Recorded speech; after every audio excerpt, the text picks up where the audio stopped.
Natagpo ang palutang-lutang ang mga patay na isdang tilapia sa umapaw na lawa ng Buhi nang bumuhos ang malakas na pag-ulan dito sa Buhi, Camarines Sur. Ayon sa mga mamamayan, matagal nang suliranin ng mga residente ang nasabing fish kill o tinatawag nilang banlig sa bayan na nagdudulot ng pagkalugi sa mga mangingisda at mga negosyanteng nagmamay-ari ng mga fish pen.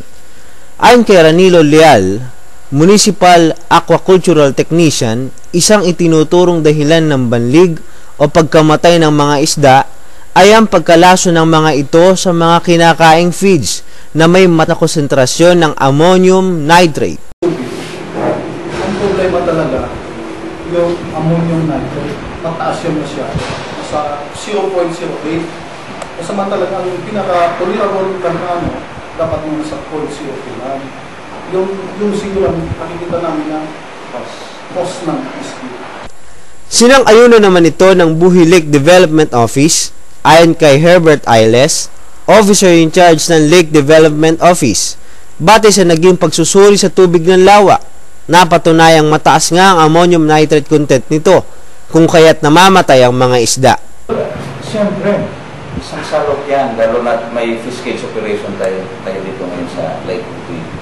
Kaya we consider that as salok na talaga yan, lalo na yung sa ngayon na only for fish cage operators will be not affected, pero yung amount na ano sa kanila is 1,020,800. Kaya hindi na yan basta-basta talagang we will consider, makakonsider na talaga natin na salok na talaga yan. Nagsasagawa na ngayon ng hakbang ang nasabing ahensya, pati na rin ang Department of Environment and Natural Resources o DNR upang masolusyonan ang nasabing problema. Mula sa Buhi, Camarines Sur, Haris Naral para sa UNTV News Worldwide. At ito ang balita.